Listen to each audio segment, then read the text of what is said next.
We're about ready to start. I didn't do that. No, you didn't do that. A couple of announcements first. The first announcement is that some people commented last week that it was hot up there. We're going to try and do something about that. So you might want to layer your clothing. Is it hot up there? No, it seems to be up there where the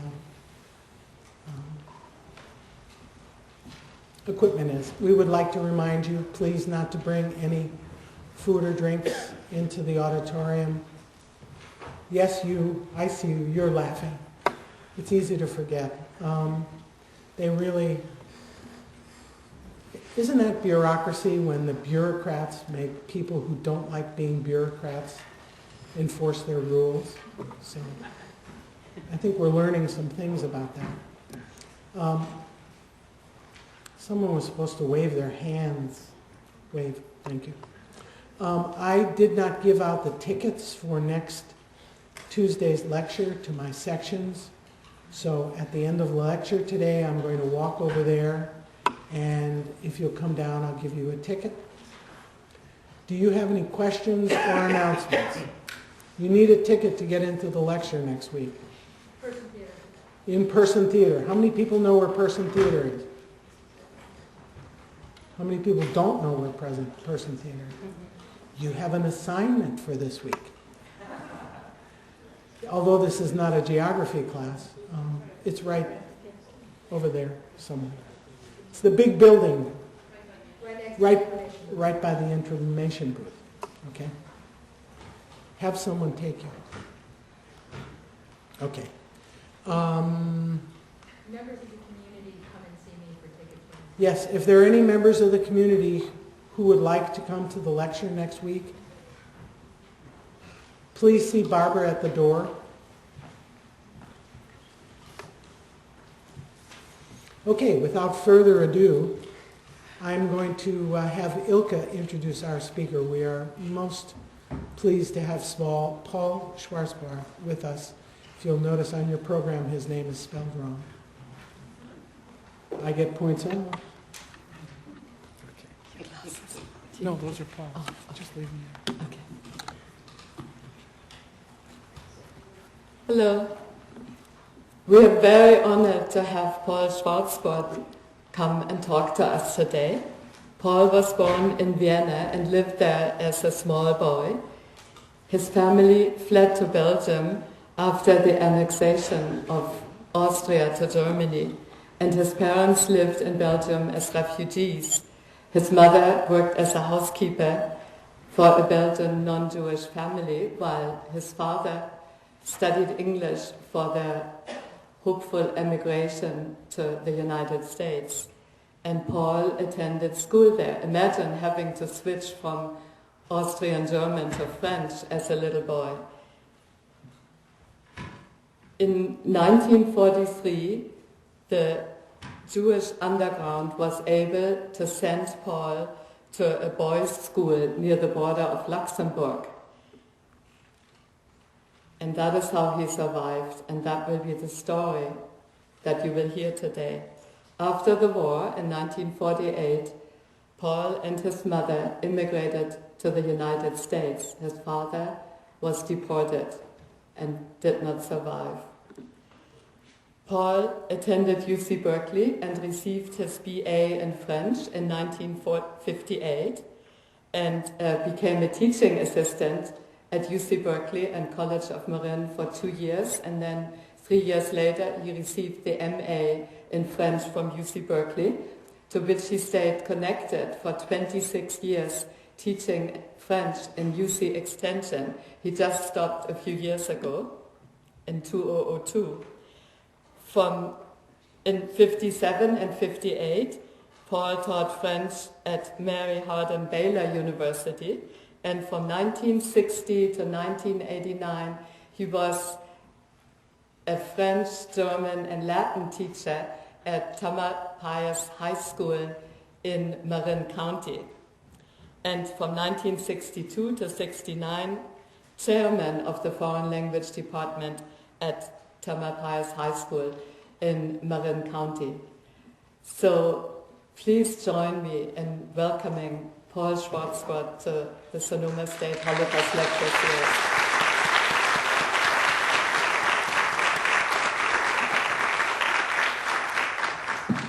Thank you. Good afternoon. Okay, should I try good evening, or you didn't like good afternoon? You are the very first group of this size that I am addressing after the group has read the book. So I am taking it for granted that all of you have read the book from page 1 to the last one. Am I wrong? You're really terrific in responding. Who has finished the book? Who has started it? Okay. And then the rest of you, I'm doing the reading for the class. Okay. You know, I was a teacher and professor for 45 years, so I've learned a thing or two. And I know, except this case, in this case, you're not going to suffer because I don't make up your grades. Lucky they are. I'm going to give Professor Goodman my email, and I should like those of you, or all of you, after you finish the book, to write to me and let me know how it affected you, if it did, what you thought. I would be very, very interested in reading you, and that's the part that's not a joke. Okay. Professor Hartman was very kind in her introduction. She skipped one important school, the Alliance Française in San Francisco, where I spent 7 years, 7 very good years, that culminated in my marrying one of my students. So, that's always interesting, especially nowadays when people make weird things out of that. Okay, so the first thing we want to do this afternoon, if you've read the book, you know that KRON in San Francisco, which used to be NBC, made a film about my life, and that there are scenes in there that deal with the reunion that you read about. I keep taking it for granted that you read it, so if you haven't, you're too bad. You can ask about it afterwards. So I took that film and I extracted just about half, which I'm going to project now. And then we can talk about it afterwards. I thought that would be a good way to start, since you've read so much about me that seeing it would be very helpful. And that way the pleasure of looking at me would be enhanced afterwards. Okay? Please. Yes.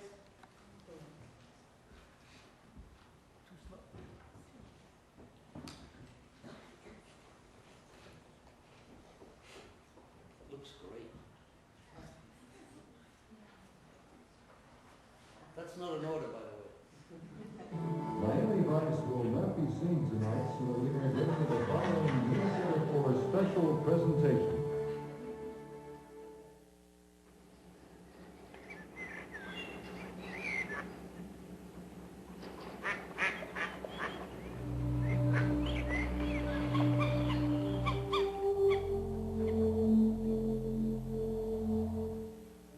Wir grüßen den Führer, Adolf Hitler! Sieg!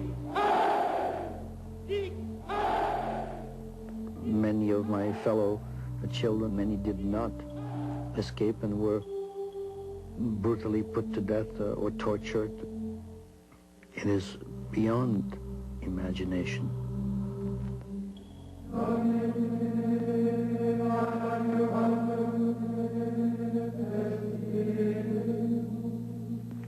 We, the German Führer and Chancellor, and the British Prime Minister have had a further meeting today We regard the agreement signed last night as symbolic of the desire of our two peoples never to go to war with one another again.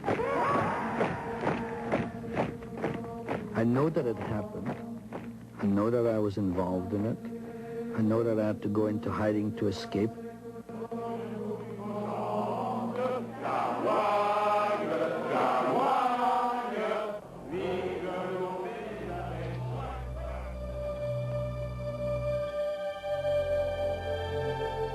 I prayed very hard for my parents, my mother and my father, the teachers and the other children.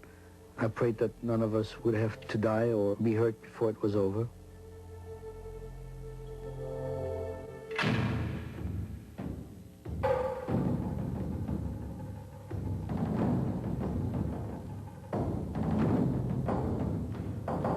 World War II and Europe was filled with rage and madness and killing.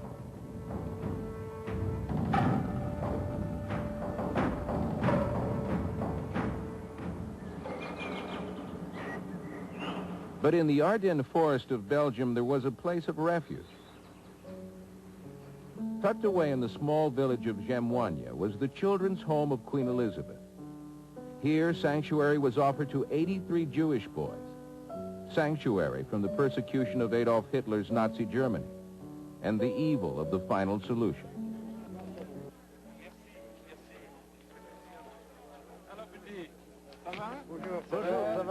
Merci, 4 decades later, in the spring of this year, the children returned to a reunion. Men in midlife with their families and friends to greet and embrace each other, and the people who were their saviors. This is the story of one of the children who was saved, Paul Schwartzberg of San Rafael, California. Teacher, father, Jew, survivor.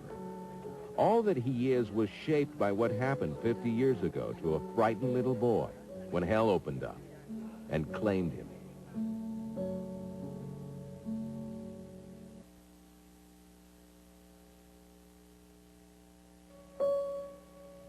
In late winter of 1938, the Schwartzberg smuggled themselves out of Austria through Germany and into Belgium. They are in search of visas to the United States. They find a small apartment in Brussels. It is a Jewish neighborhood. Life is hard. Memories of a past filled with joy and regret are resurrected.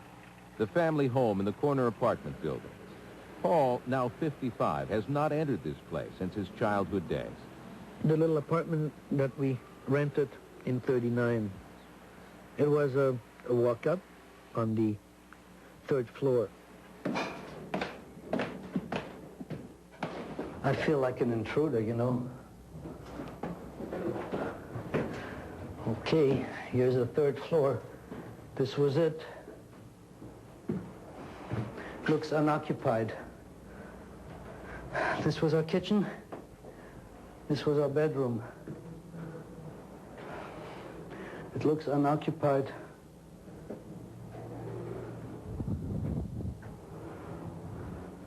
Looks like a storage space. Is that really how small it was?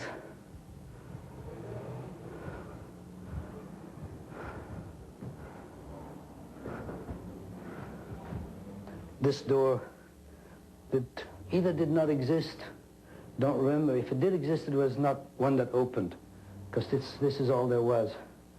My bed was here. There was a stove here. My mother's bed was right here. I always thought it was a large room. It's not a large room.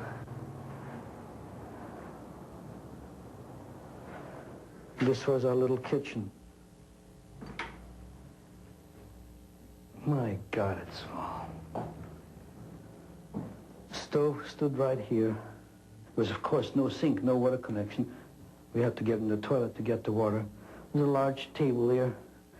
My mother had made curtains for it, so that was a storage space underneath. There were no cupboards of any sort.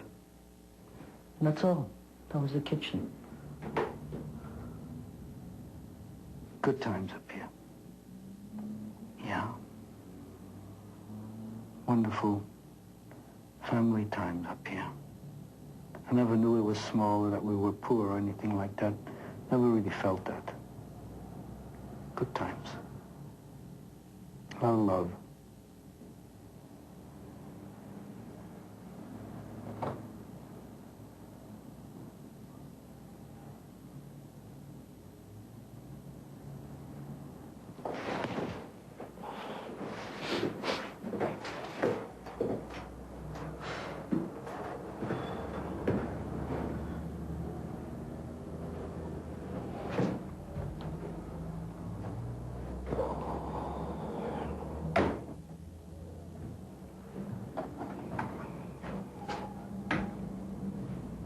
You sure don't need much to be happy.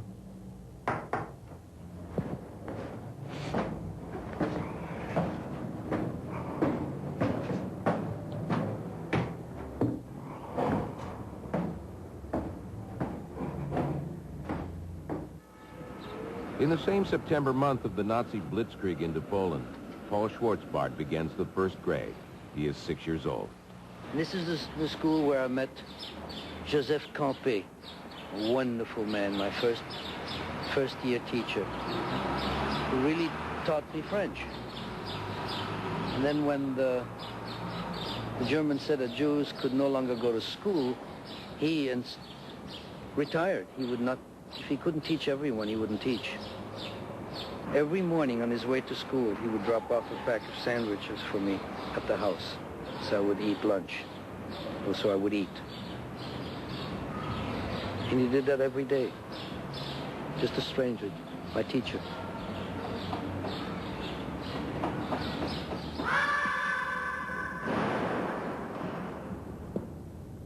This was a good place. Still looks like a good place. Kids learning. A journey in time, I think, is the most difficult one to make.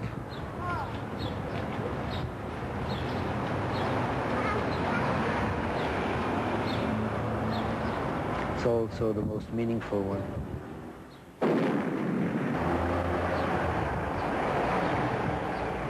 This is what they brought the people on the 10th of May, the Germans, the Austrians, all the people of German origin, most of whom were Jews, but they didn't care. They stuck them in here, and then they were locked up in this tiny little courtyard, bunches at a time. I still see them all standing there, huddled together.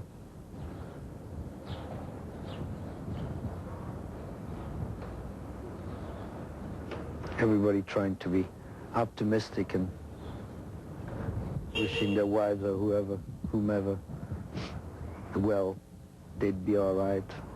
And so my mother and I brought a bundle of clothes here and got it through the grill work, and this is the last place I saw my father. Yeah, right behind us here, he's just sticking his hand out, reaching for us.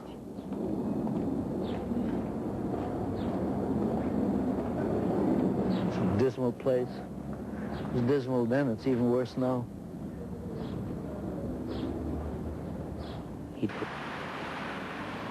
The very day of his father's arrest, on the way home from their goodbye, Paul and his mother meet a woman whose family would become their Good Samaritan. My mother went into a Red Cross station to find out if there was anything else we could do for my father, if we could find out where he was being sent and so forth. And as fate will have it, we spoke to a woman named Eckstein. I think she just reacted to the way my mother and I looked. And took pity on us, and I mean, as a human being in need of solace and help, and she willingly extended her hand. Andre Eckstein, realizing the Schwartzbarts are alone and destitute, offers Paul's mother a job working in the Eckstein home, taking care of their children. The husband, George, is an architect. For the next 3 years, Paul spends a great deal of time in their house, and a relationship develops into something much deeper. Then come the letters written by Paul's father. He is in the mountains of southwest France at labor camps where the Belgian authorities have sent him. Darling, give special kisses to my child. The first letter is dated June 26, 1940, soon after France falls to the Germans. More letters follow, and the family writes back. The Germans censor the letters, but let them go through as proof of their so-called humanity.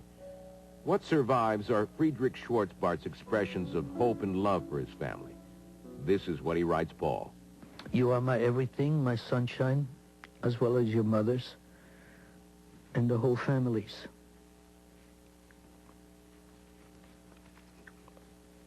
I'd like to hold you fast, to love you,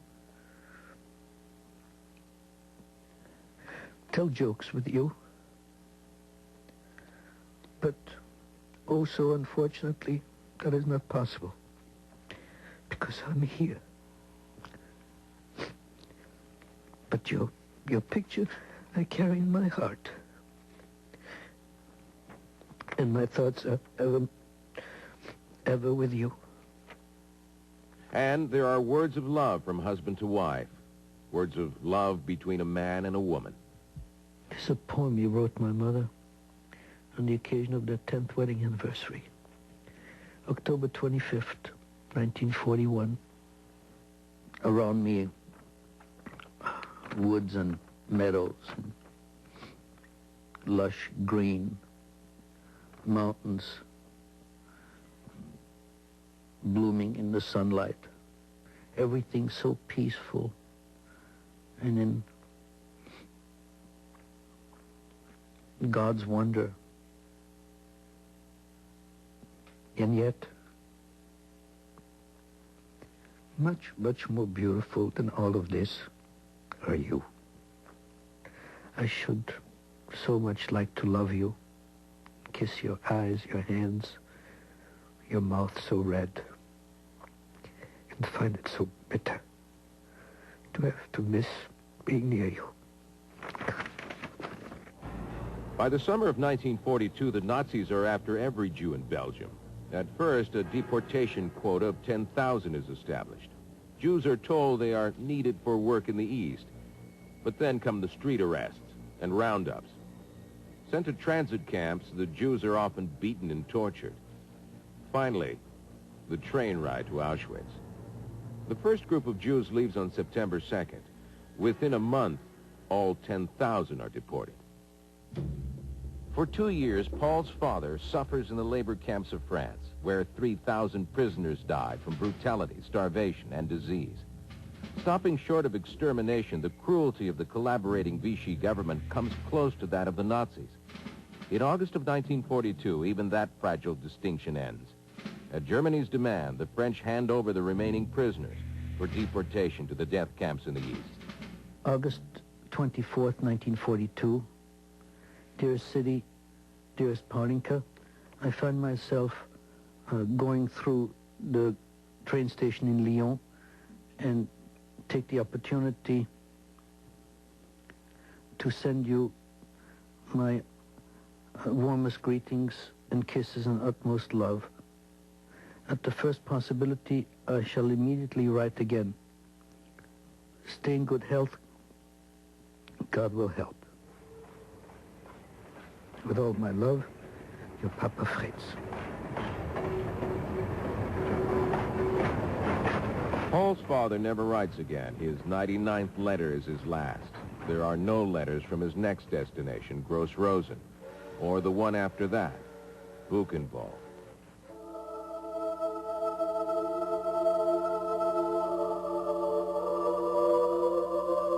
Located on the Semois River, Gemwanya is a farming village of about 1,000 people during World War II. And it is during the war that this 19th century chateau becomes a shelter for the needy children of Belgian soldiers. Named for the Queen Mother of Belgium, Queen Elizabeth, the chateau now becomes a place of secret refuge for Jewish children, a special place in the life of 10-year-old Paul Schwartzberg. I arrived in Jamwanya in the morning and then I was picked up. Hadn't thought about that for years. The Jewish boys aged 5 to 14 began arriving in March of 1943. They are overseen by 30 teachers and monitors and by a handful of nuns from the Order of the Sisters of Charity. In the morning, we would be having classes with these various teachers who would try to maintain our education. And in the afternoon, we played. We went out in the woods as scouts, and we built our huts, and we had our scouting games. They all learn about getting along, about living with other human beings. Paul becomes a Cub Scout leader. There I was, proud as can be, probably the shortest among them. Along with Paul Joris, my mentor, and walking almost side by side with him, I remember always gave me such a good and proud feeling. With Paul's father lost to him, 23-year-old teacher Paul Joris becomes one of the most important people in young Paul's life. He said that when I arrived there, I seemed lost and very sad, and he talked to me, and it just clicked. And that one person extending his hand to me, I think made all the difference. It made some of the loneliness disappear, some of the fear. I have an enormous love for that man. The home is administered by Emile Taquet, a retired Belgian army officer, and his wife Marie, a couple with no children of their own. Every night she would tuck every and each boy in his bed and kiss him goodnight. And I remember how we waited for Maman Taquet to come out. We wouldn't go to sleep if she were detained until she had kissed us goodnight. Though the chateau is in a remote corner of the Ardennes forest, German troops are a constant threat. Other safe houses in Belgium are discovered, and their children and benefactors arrested and sent to death camps. For what it did for us, it was an immense fortress. A refuge, place of learning, place to grow up. Now 11 and a half, Paul receives permission from Madame Taquet to leave the chateau. On October 30th, he says goodbye, and with Hope, his only companion, sets out for the old Brussels neighborhood in search of his mother. There is an epilogue to the story of Friedrich Schwartzberg, and it is found here in a Brussels office of the Belgian Ministry of Justice. In a series of rooms, Nazi records, row upon row, detail ledgers, the cold arithmetic of life and death. These are all the Jews who were deported out of Belgium. Paul comes here out of curiosity, looking for his personal history in the code books of the underground. But records keeper Claire Beret helps him discover other information. Since 1960, Paul has known for certain that his father is dead, but it is only here and now that he learns how he died. Yes, here's my father. He entered Buchenwald on the 10th of February 45, coming from the camp of Gross Rosen, with his number, 124951, and that he died there 1 week or 8 days later. It says died, and I always wonder why they don't say murdered. This is so chilling that there are just no words for it.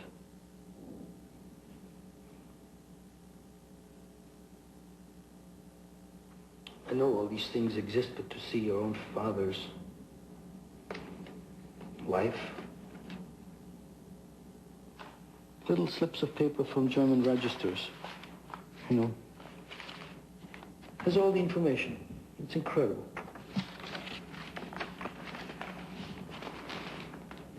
Oh my God.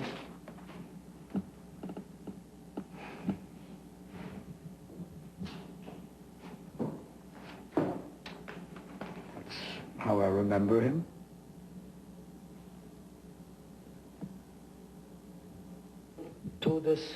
Todesmarsch.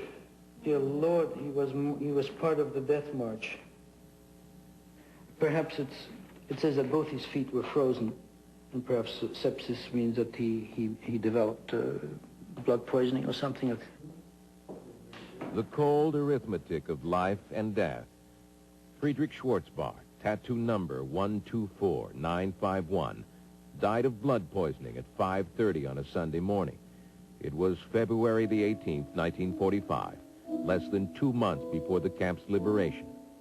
He was 42 years old. Is there ever a time when I don't think about my father? No, there really isn't. I think about him very, very, very often. He's always with me.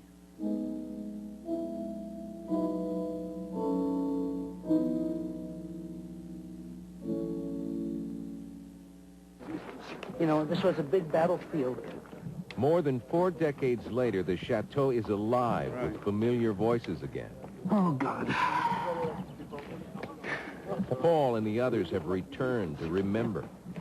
I've come a long way for this. On this warm Sunday afternoon in the Ardennes, they've come from their homes across Europe and America. They also came to honor those who helped save them.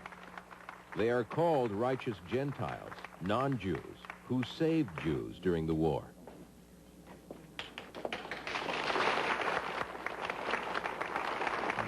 Israel's ambassador to Belgium presents diplomas and medals to 31 adults who saved the 83 Jewish boys from the Nazis. Madame Taquet is among those honored. Je vous félicite au nom de toute l'amicale.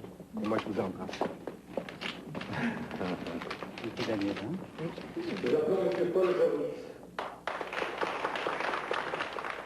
Paul Joris is also recognized, the man young Paul so admired and respected that he too became a teacher. After the ceremony, mentor and student talk about the past. Paul remembers when I arrived in Jamoigne. With new shoes. You had new shoes, and it was very difficult for you to walk. Do you remember? I remember that because, you know, Mommy had to equip me for going away forever. Yes. So I had good shoes on. We became good friends. Yeah. Yes. And then you became my godfather. In the true sense of the word. He was not a rational boy. I had some pupils in my classroom who were very clever too, but who only worked with their heads. And Paul had also a very big heart. Do you understand what I mean? That was Paul. And because he had a very big heart, his eyes reflected what happened in his heart and in his body. On the way to the banquet, Paul met another dear old friend, 73-year-old Father René Ardet, the priest who made Paul an altar boy. He was our father with a capital F, and he taught us catechism, and he taught us about values, and he taught us about dignity and how to become a human being that matters. Father Ardet, now with cancer, was advised by doctors not to attend the reunion. But he came, he says, because doctors don't always understand about God.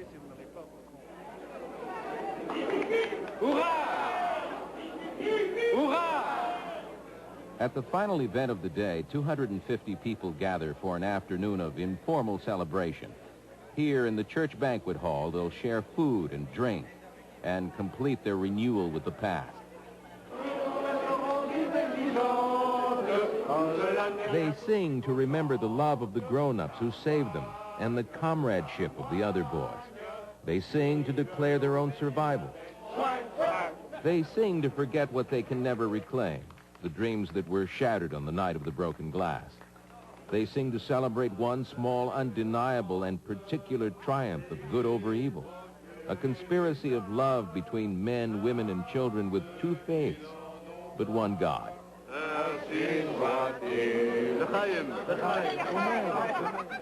It was a Christian prayer, and we sang this, thanking the Lord to give us food for that particular day. Yes, and we were thankful. A real Christian prayer. It was a Christian prayer, that's all. Nous aimerions porter un toast à la santé de Madame Taquet. A renewal of the past. In this hall, Madame Taquet is surrounded by people she cared for and loved so many years ago. In all, she was responsible for 125 Christian and Jewish children. As a family, it had its normal problems. When the children arrived, they brought very little with them. So Madame Taquet had to make certain there was enough food, clothes, proper instruction. There was not much time to always worry about the Germans. Of Paul, she remembers a young boy who was well-mannered and educated. Madame Taquet and her husband called him the Little Prince. She had great affection for him. Sometimes I say to myself when I look at you, if the outcome had permitted, you would have been my child.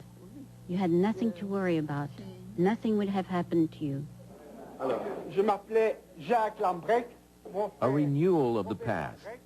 Men who have become doctors, artists, businessmen, husbands and fathers, stand together on a stage and declare with great pride their names, the real names they were forbidden to say while they were in hiding here. Je m'appelais Paul Eckstein. And Paul pays tribute to the family whose name he borrowed. Andre and George Eckstein are dead, but their 3 children remain close to Paul. My feelings for all of them are total love and respect. They are indeed all members of my family in the deepest sense of the word. As the hours grow short, they look to exchange a few more pictures, memories, details, to discover and to show how it all turned out. As though the past was close by, this afternoon of reunion allowed each of them to reaffirm the human capacity for love. I still love my children the way I loved them at the time. Does a mother ever forget her children? I had adopted these children, and I kept this affection for them. And I would do for them now what I did back then. I was at the same time very happy to see all that people, and at the same time I was a little sad because it's past is no more.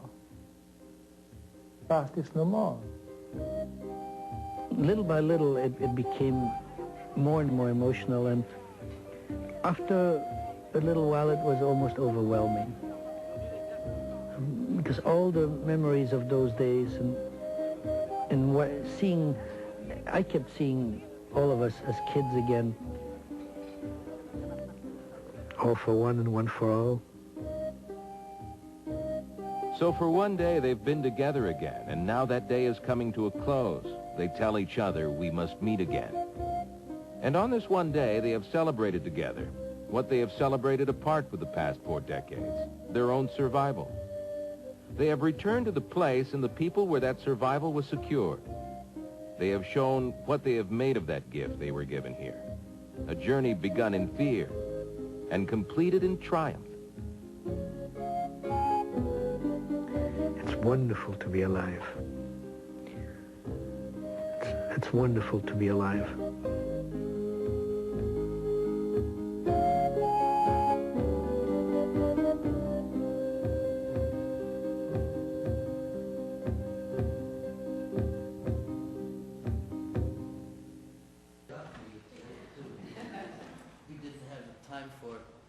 I think I'll go to this so you can hear me better.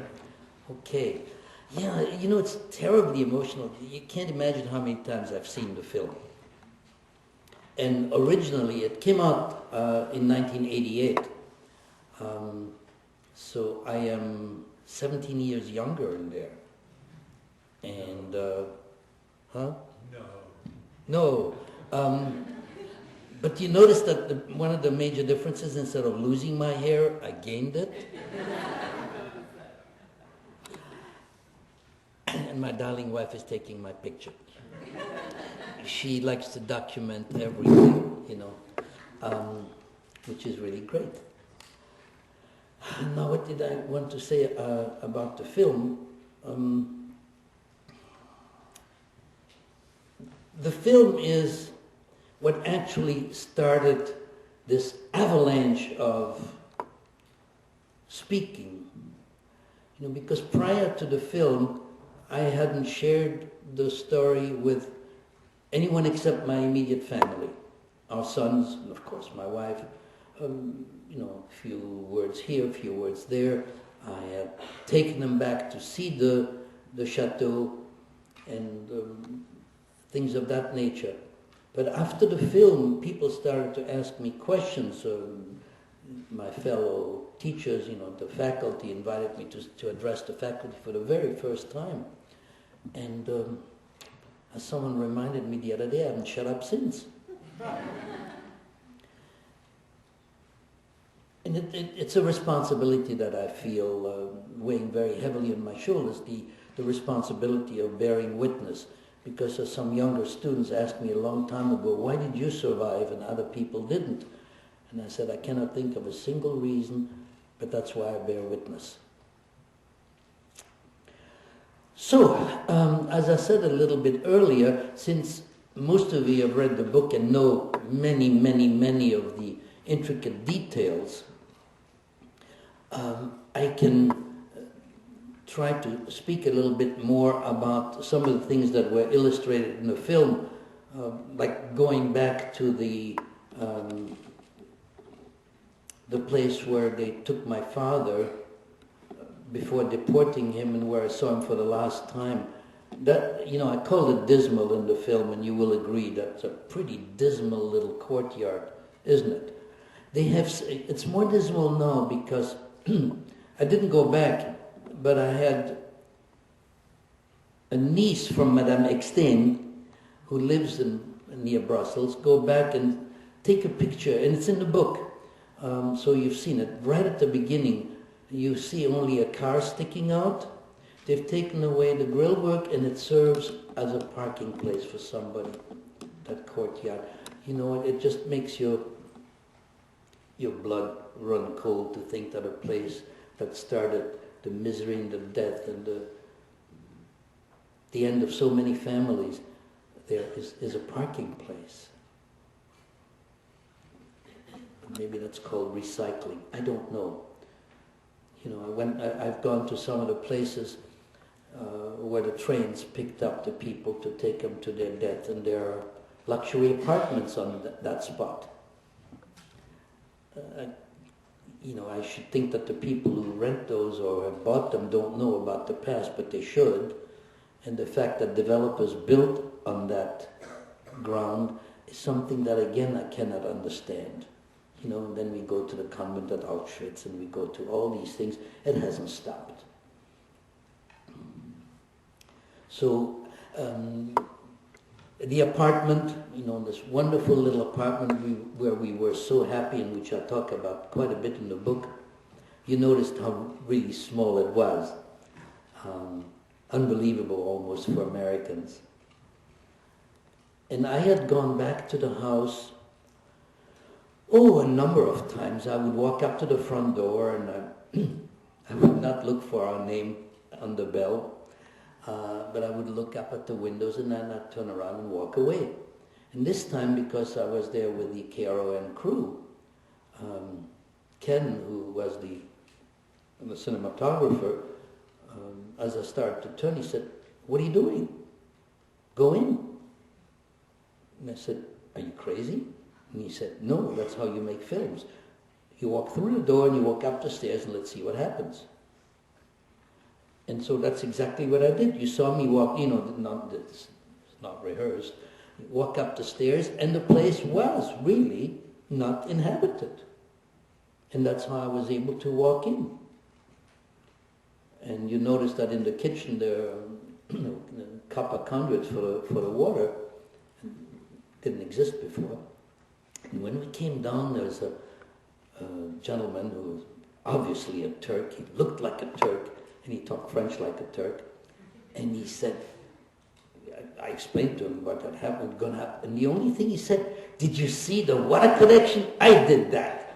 He was so proud. He didn't care that we'd walked in there, you know, and looked around. And I knew that I would never do this again. And then we walked into the school. Loved that school. I think you could tell from the way I was talking about it and reading about it. And Monsieur Campé, this wonderful man. Nobody stopped us. No, you know, here we a crew, you know, walking through a school. They're too busy teaching, you know, and nobody knew that we came, took those pictures, and walked out again. We didn't disturb them. You heard a couple of kids' voices.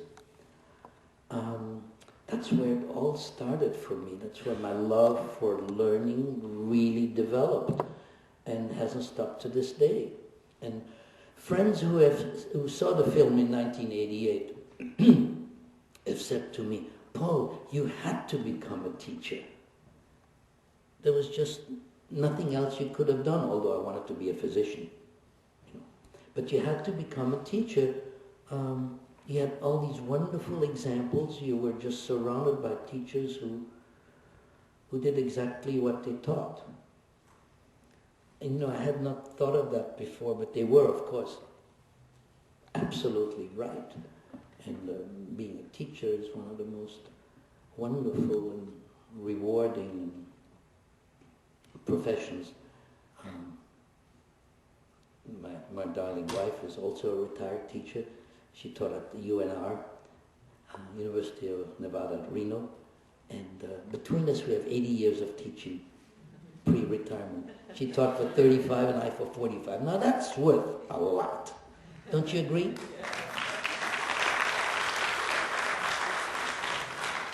Every time you applaud a teacher, I think you're doing the right thing, and you're also applauding these wonderful people who not only saved my life, but made the life that I was able to live worthwhile and allowed me to make a contribution. All came from the teachers. Monsieur Campé, who would leave a sandwich downstairs, so I would eat that day from the first day schools reopened after the Germans took over, until the day Jews were no longer allowed to attend, and he quit. And as I said in the film and as I said in the book, he was not punished for this. Many of them were shot. He was not, because I saw him after the war. And went to say goodbye to him before coming to the United States. One thing that perhaps as Americans you do not understand, because we are a different culture, is that you can love your teacher with all your heart, but he's still so close to God that you can't get too close. And that, for those of you who speak a foreign language, whereas there's difference between one person whom you know very well and someone else who you know less well, but whom you address differently, the you and the thou, as we used to have it. Well, of course, they always addressed me with a tu, but I would have thought that lightning would have struck if I moved away from the vous or the sie, So that went on always, but the great love. And so Monsieur Campé said to me before I left for the United States, dear, dear, dear, dear Paul, we loved each other so much. When you write, you cannot, it's not possible for you to write tu. And I don't want you to just address me as Monsieur Campé. So please call my wife your godmother and call me godfather when you write. And I did until they died. It just, I don't know if you understand the full meaning of this wonderful proposal. And so after I left the correspondent, but never saw them again, because they died just before I got back to Europe. As a matter of fact, I didn't know about it, and someone else answered the door. It's horrible. So I went to see them in the cemetery. It's not quite the same thing. And teachers, it's so wonderful. The film also showed the reunion very well. When I got that letter, as I keep saying, those of you who read the book, about my receiving the letter inviting me to the reunion of the Jewish boys, came out of left field. What do you mean a reunion of the Jewish boys? A reunion of me with me, right? I said, no way. And then our sons and my wife said, you have to go, you'll regret it forever. So I went. It was absolutely incredible how we recognized one another. In my case, they said they would have recognized my eyes anywhere. The rest had aged, but the eyes, we were a good-looking group, weren't we? They're really, and the wonderful thing about our teachers, at the time we were there was perhaps a difference of 10, 12 years, which was enormous. But at the reunion, we were all the same.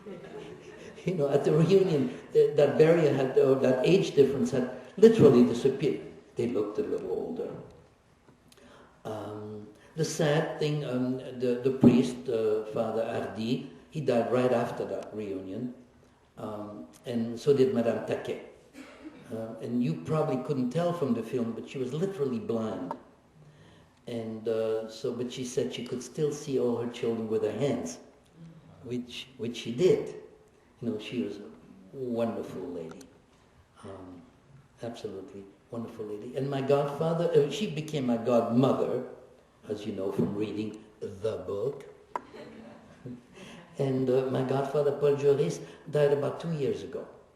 And we were always in close correspondence and talked on the telephone. Marvelous, marvelous man. Anything else you'd like to know about the film? I'm trying to hit the high points and illustrate. Yes, ma'am. I have to apologize since I did not read the book. But I'm not a student of the class. That's no excuse. I'm curious, since it wasn't clear from the film, if you might explain how it was that you went from Brussels to this school. Who helped you get in there? How did you hear about this place? What brought you to this? Anyone else would like me to answer that question? Yes. Anyone like to answer for me? No? Get extra credit? No, but see how carefully they read. In 1943, when things were really getting bad, street killings, the Germans no longer cared whether anyone knew what they were really up to. A young man came to our apartment and asked my mother whether she was interested in saving my life. And if she was, she'd have to simply let me leave with him. And we had never seen him before, of course. He called us by name. But as I write, one thing we knew for sure was that he had nothing to do with the Germans. Because the Germans did not need subterfuges. They came and grabbed you. They didn't have to tell you, you want to come with me, you don't want to come with me. They said, pick up your bag and let's go. Or some such. And because I saw that happen a lot. Why I wasn't among them, I cannot answer. But, the house next door and across the street and diagonally across those houses were emptied. None of these people returned. And here I was. So, after speaking with the Eckstein family, who really knew much more than we did what was going on, and who told my mother, Madame, let Paul go, do it. And he can take our name. Because you understand that to go into hiding with my own name was just not feasible. And this wonderful family gave me their name, knowing full well at that stage of history that if I were caught, they were dead too. So when the young man came back after my mother had taken the star off my clothes, and my bundle was ready because you had to have your backpack by the door because the Germans got very impatient and they didn't want to make them madder than they already were, so you had your backpack by the door. When they came for you, you moved out. So I left with him. We took a streetcar. We went to the Gare du Luxembourg, the Luxembourg train station, which moved going in that direction.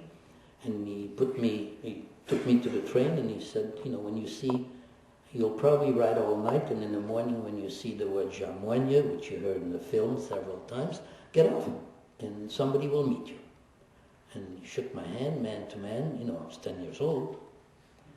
And disappeared in the crowd. I never saw him again. It was a milk train that stopped everywhere. The idea that you read about being lonely in a crowd, it's terrible being lonely in a crowd and being afraid and being so conscious at the age of 10, if you make a mistake, you've had it. And then finally, after so many names, the word Jamoigne did show up, and I got off, and Paul Joris was there, looking at, you remember when he, in the one picture, was leaning against the staff, looking as a scoutmaster there? That's how he looked when he picked me up, but without the staff.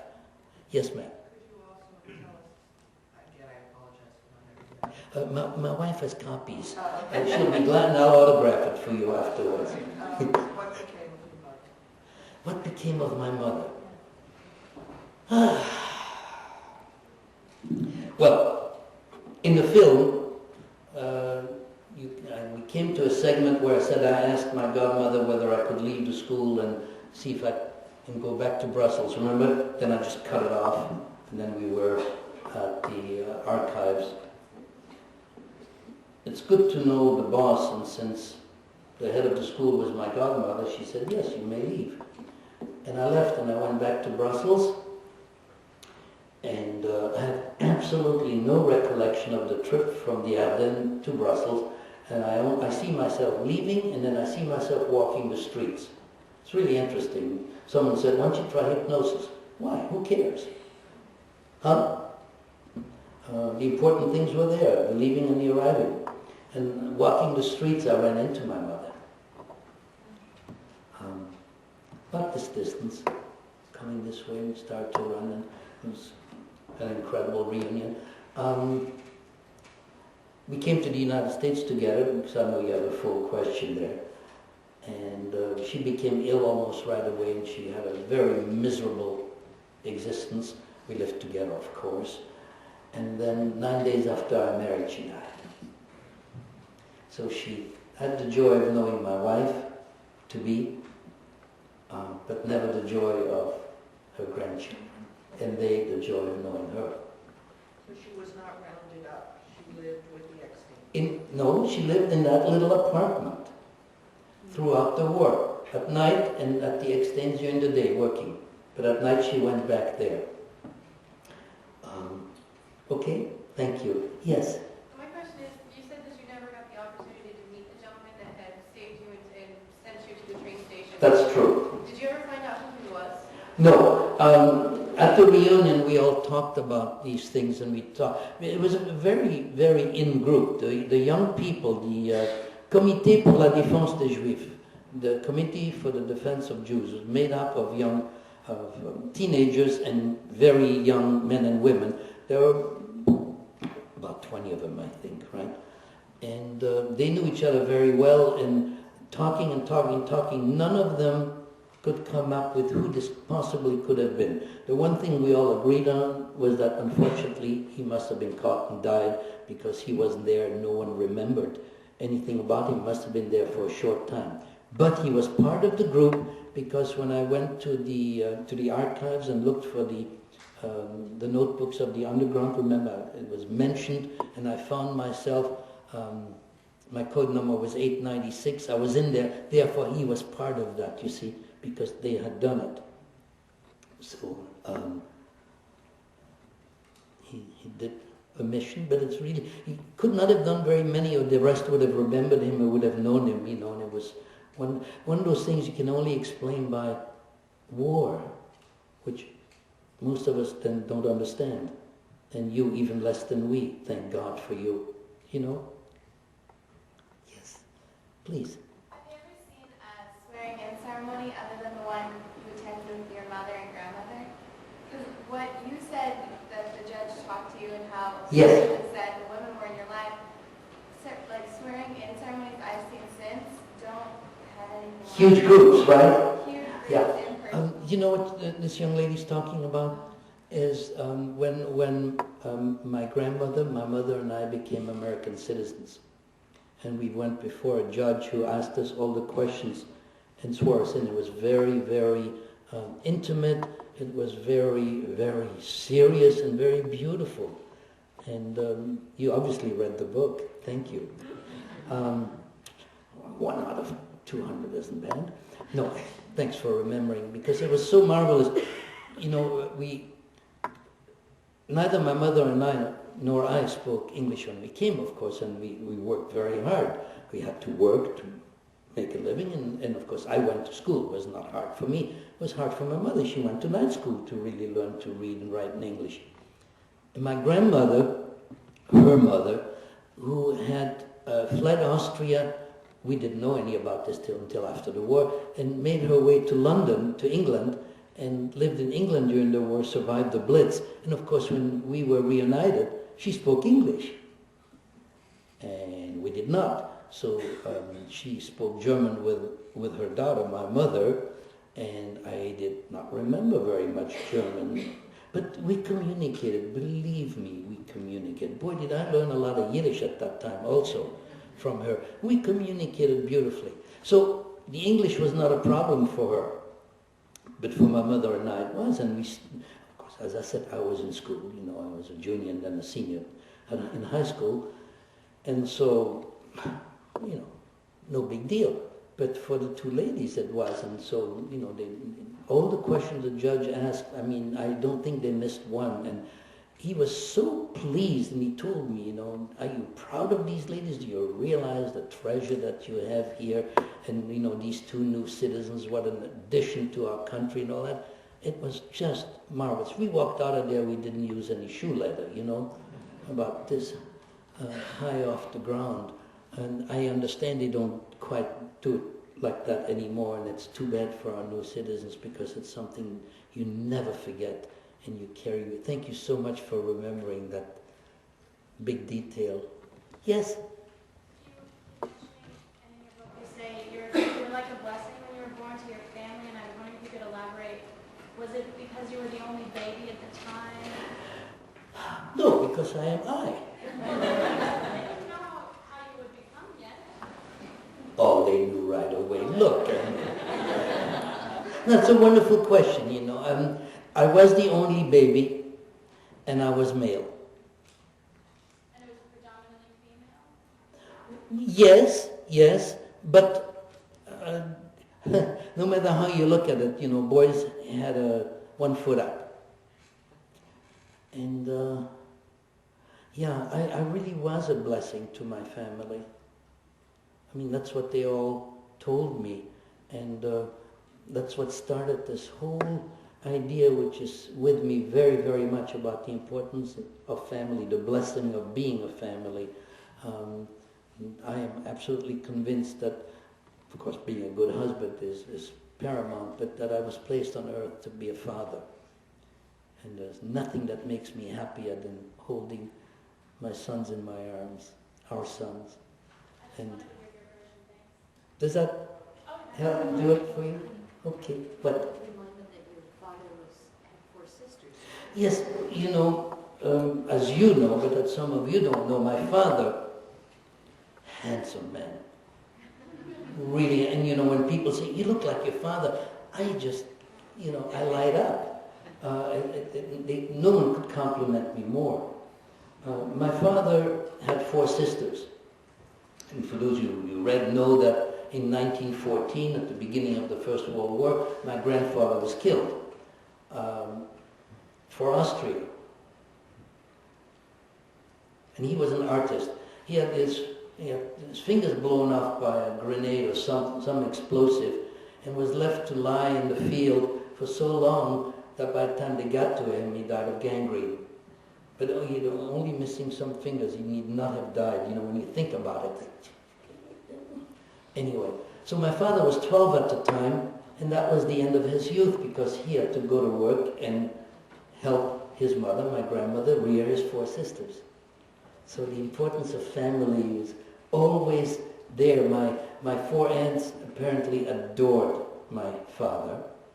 I know I was 5 years old, I have very little recollection of that.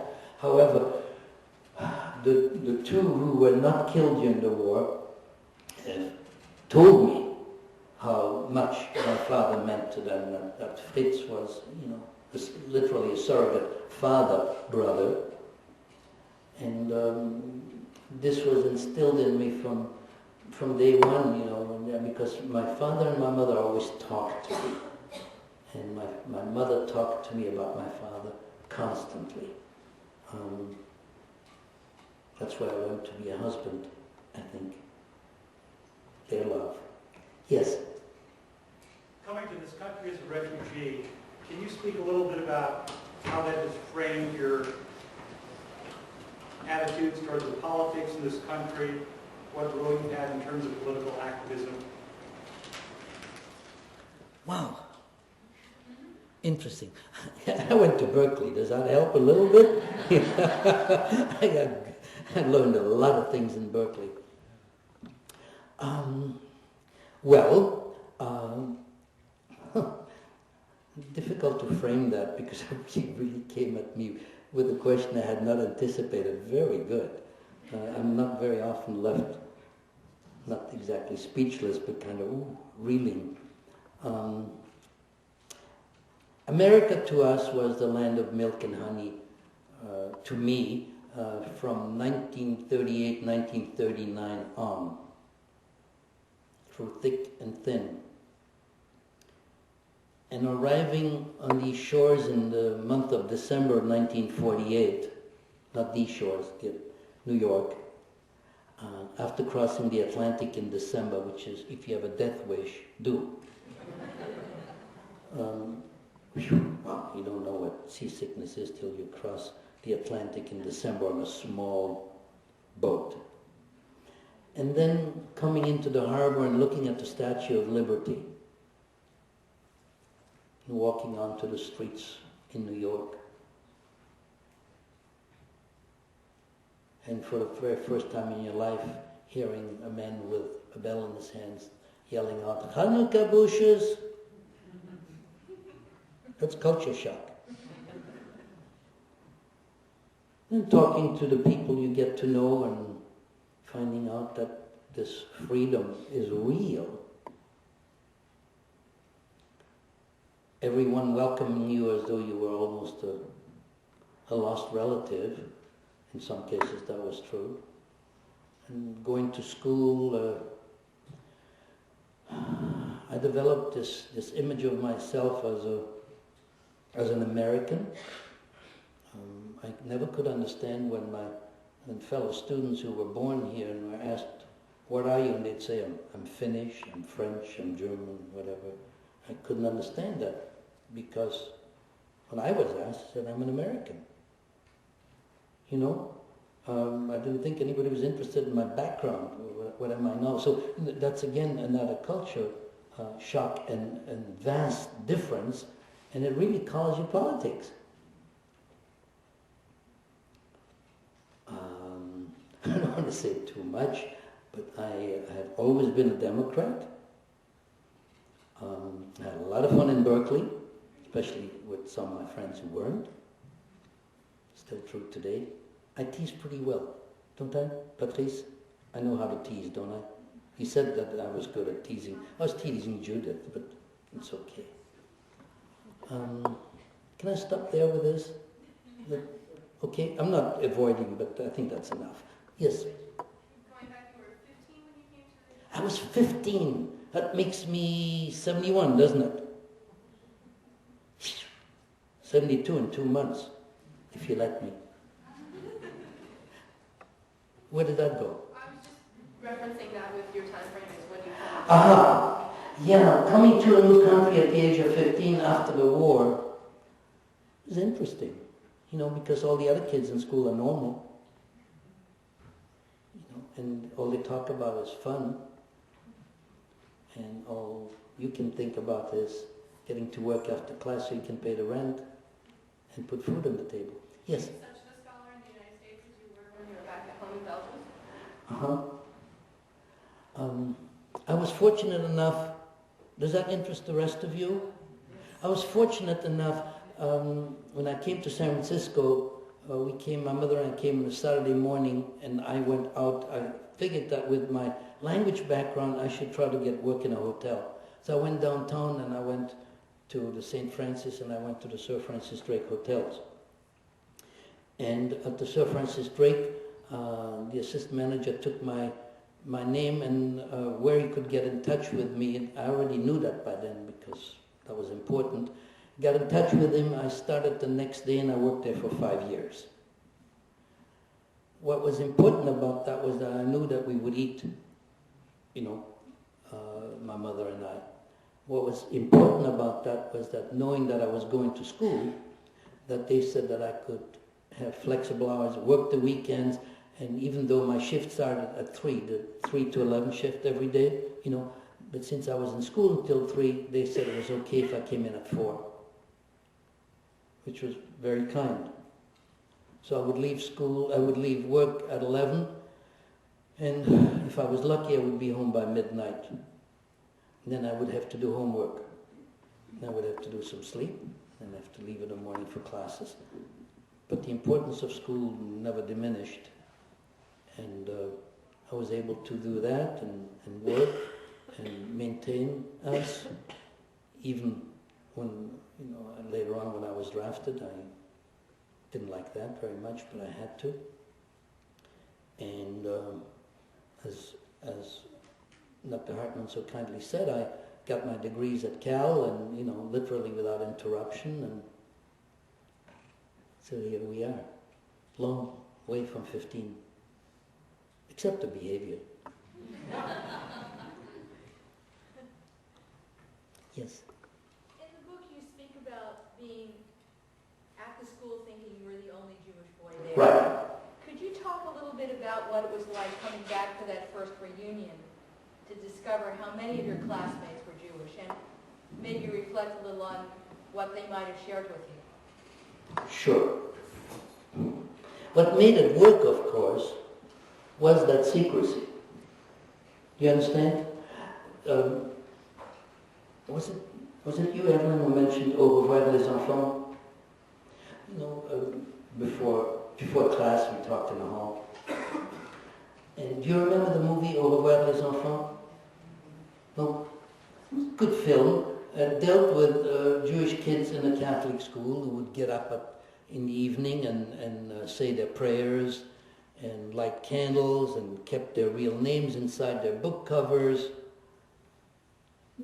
Took, you did that, you were dead. So those of us who had been in hiding looked at my movie and they said, oh yeah, sure. So secrecy was total. We were Belgian Catholics and we lived our Catholicism every waking minute. As you know, I was an altar boy. It's a heck of a good one. I couldn't say hell because, but I was a heck of a good one. Served Mass every morning, got up really early to go down to the church in the village and serve Mass.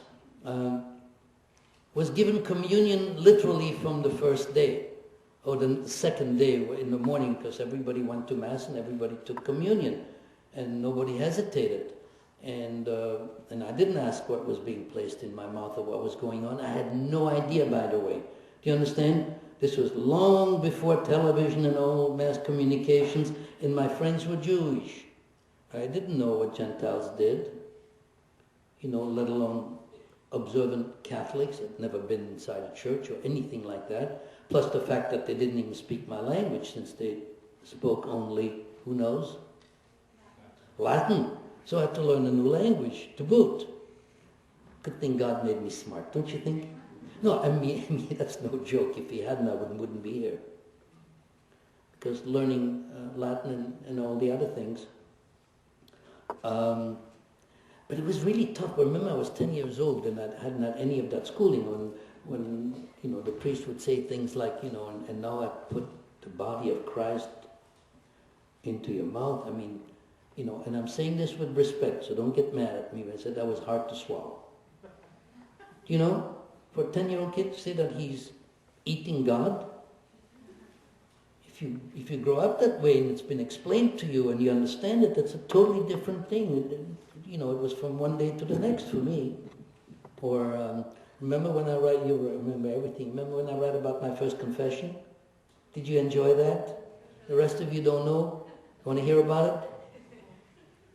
No, only one yes. Okay, I go to the yeses. I'm a very positive person.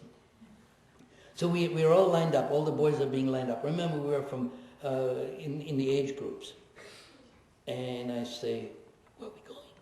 Something like that to the kid next to me. And he looks at me. You know how kids can be very condescending? Look at you like, what are you, an earthworm, or whatever, or worse yet, a Martian? It's Thursday.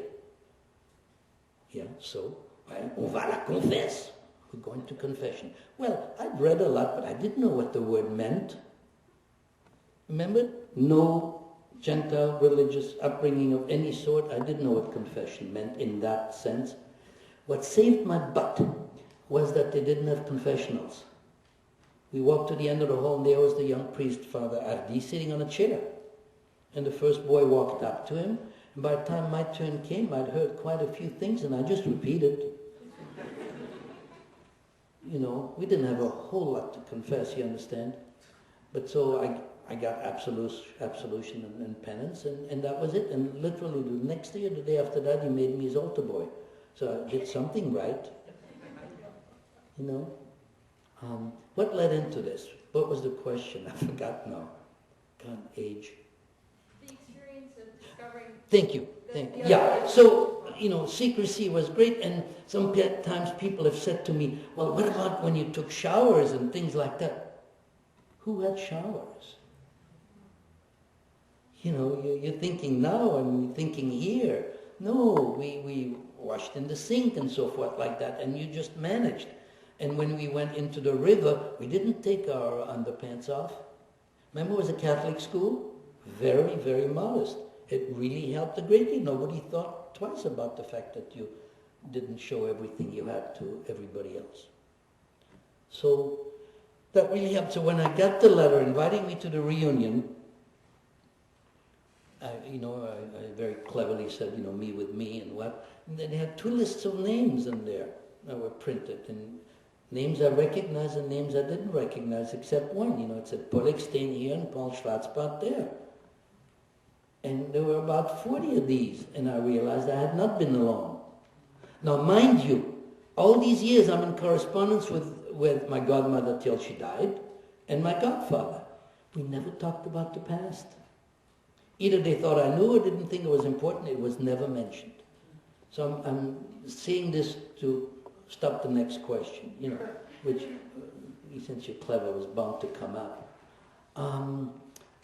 So there were 43 of us, I think, right, showed up at this reunion. Subsequently, we find out that we were like 60 some odd, more are discovered.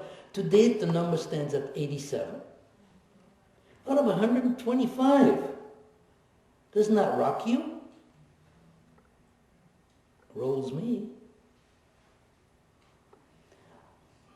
It's quite fascinating. You should know that accepting Jewish boys into the school was strictly the prerogative of the Major and Madame Taquet.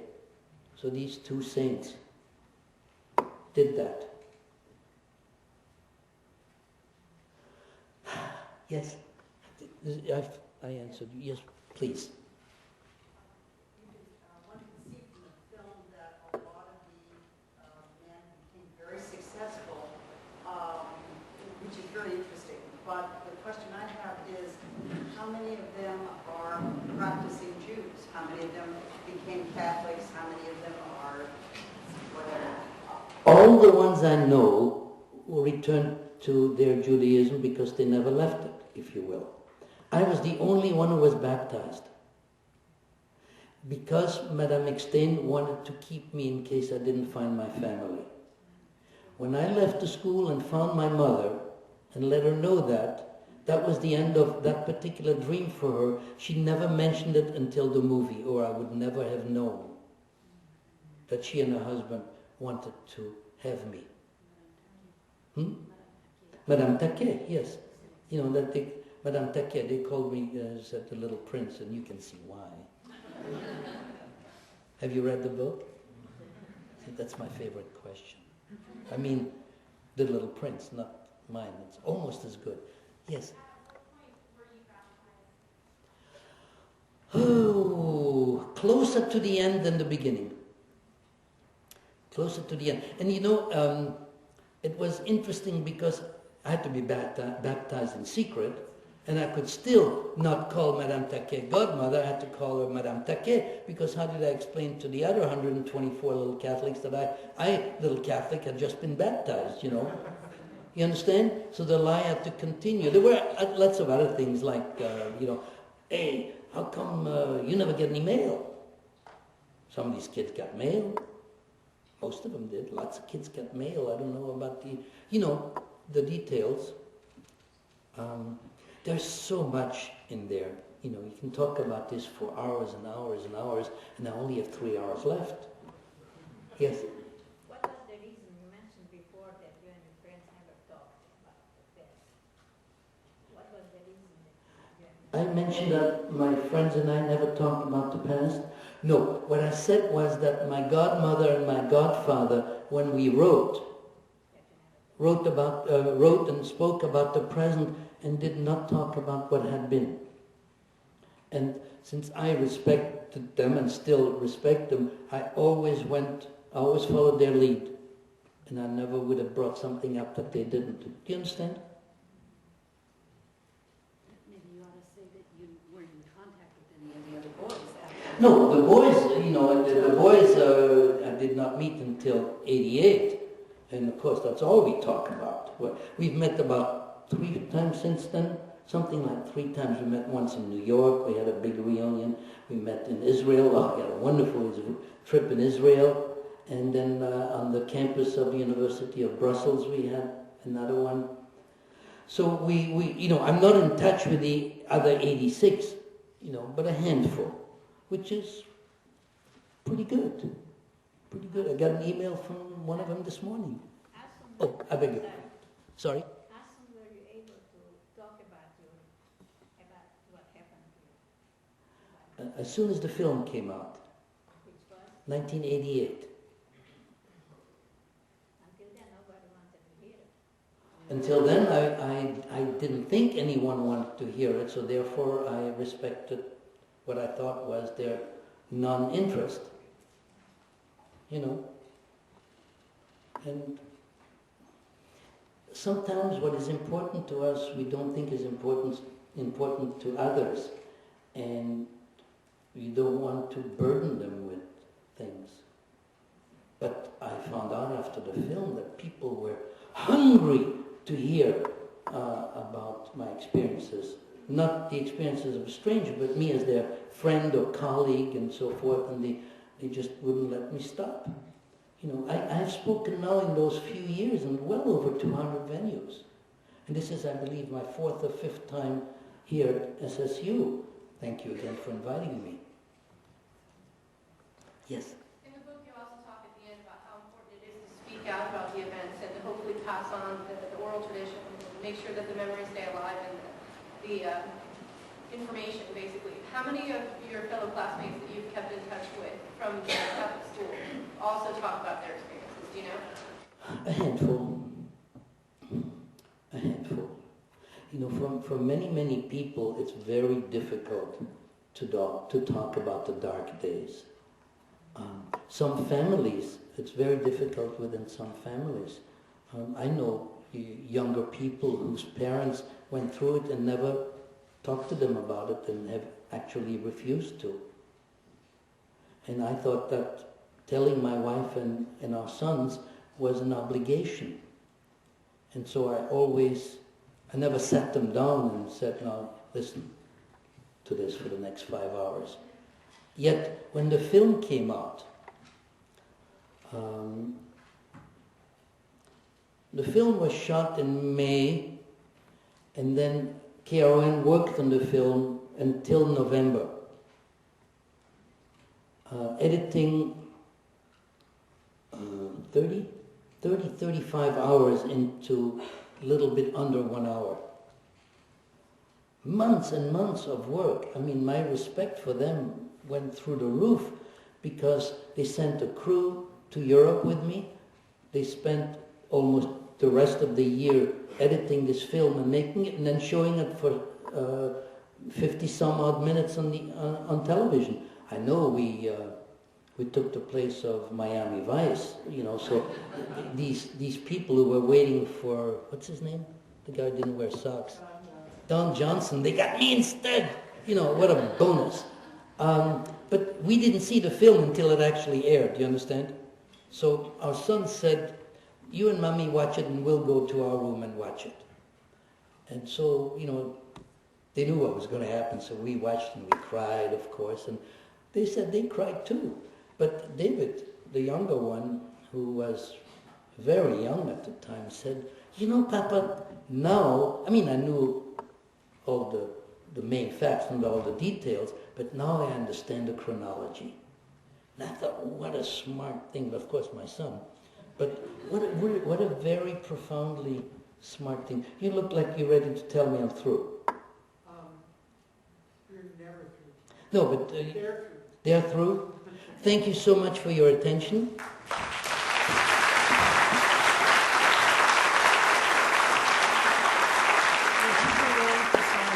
Absolutely. If anybody would like to have their book signed, Paul was willing to do that. Even my own name. If anybody wants to buy a book, they're for sale. And my students, I have your tickets.